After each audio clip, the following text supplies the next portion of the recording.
ICC champions ట్రోఫీలో తొలి semi సమరానికి రంగం సిద్ధమైంది. ఇవాళ మధ్యాహ్నం 2:30 గంటలకు దుబాయ్ వేదికగా భారత్ ఆస్ట్రేలియా అమీతుమీ తేల్చుకోనున్నాయి. ఫైనల్కు వెళ్లేది నువ్వా నేనా అన్నట్లుగా పోటీ పడనున్నాయి. గ్రూప్ స్టేజ్లో ఒక్క మ్యాచ్ కూడా ఓడిపోకుండా ఊపు మీద ఉంది భారత్. గ్రూప్ ఏ విన్నర్ హోదాలో సెమీస్లోకి అడుగుపెట్టింది రోహిత్ సేన.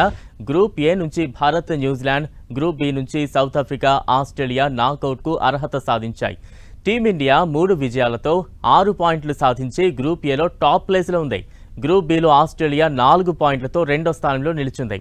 భారత్ ఆస్ట్రేలియా జట్లు చివరిసారిగా 2023 వన్డే వరల్డ్ కప్ ఫైనల్లో ఎదురుపడ్డాయి. ఆ మ్యాచ్లో భారత్ను ఓడించిన ఆసీస్ వన్డే ప్రపంచ కప్ను కైవసం చేసుకుంది.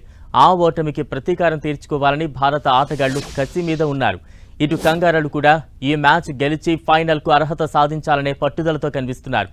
సెమీ పోర్కు ముందే ఆసీస్కు భారీ షాక్ తగిలింది. స్టార్ ఆల్రౌండర్ మాథ్యూ షాట్ గాయం కారణంగా కీలకమైన సెమీఫైనల్కు దూరమయ్యాడు. ఆఫ్ఘనిస్తాన్తో జరిగిన మ్యాచ్లో మాథ్యూ షాట్కు తొడకండరాలు పట్టేశాయి. దీంతో షాట్ స్థానాన్ని 23 ఏళ్ల కూపర్ కొనోలీతో భర్తీ చేయనుంది ఆసీస్. భారత సాదాసీదమైన జట్లు కావు, ఎవరికి వారు తీసిపోరు. ఈ రెండు టీమ్స్ గ్రౌండ్లోకి అడుగు పెడితే పరుగుల వరద పారుతుంది. బంతులు కూడా ఎగరడం నేర్చుకుంటాయి. అలాంటి దిగ్గజాలు ఇప్పుడు పోటీ పడుతున్నాయంటే క్రికెట్ అభిమానులంతా ఉత్కంఠగా వెయిట్ చేస్తూ ఉన్నారు. మరి ఈ సెమీపూర్లో నెగ్గేదెవరు, తగ్గేదెవరు? ఆస్ట్రేలియా లాంటి బలమైన జట్టుతో నాకౌట్ మ్యాచ్లో రాణించే ఆటగాడిని అందరూ హీరోలా చూస్తారు.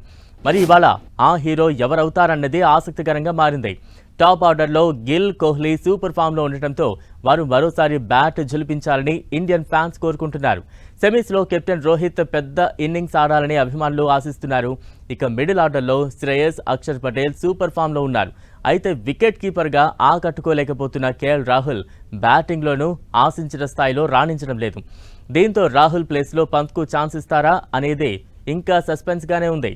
ఇక భారత్ అనగానే శివాలెత్తిపోయే ట్రావిస్ హెడ్ ఈ మ్యాచ్లో భారత్కు అత్యంత ప్రమాదకారి. అతన్ని ఆరంభంలో మన పేస్ దళం తొందరగా పెవిలియన్ పంపిస్తే భారత్ సగం మ్యాచ్ గెలిచేసినట్లే. అతడికి ఆరంభంలోనే బ్రేక్ లేయాల్సిన బాధ్యత సీనియర్ పేసర్ షమీ మీద ఉంది. కాకపోతే దుబాయ్ పిచ్ నెమ్మదిగా ఉంటుంది. బంతి బ్యాట్ మీదకు రాదు కాబట్టి హెడ్ తనదైన శైలిలో ఆడే అవకాశం ఉండదు. అలా అని అతని నుంచి ముప్పు ఉండదా అనుకుంటే పొరపాటేనని స్పోర్ట్స్ ఎక్స్పర్ట్స్ అభిప్రాయపడుతున్నారు.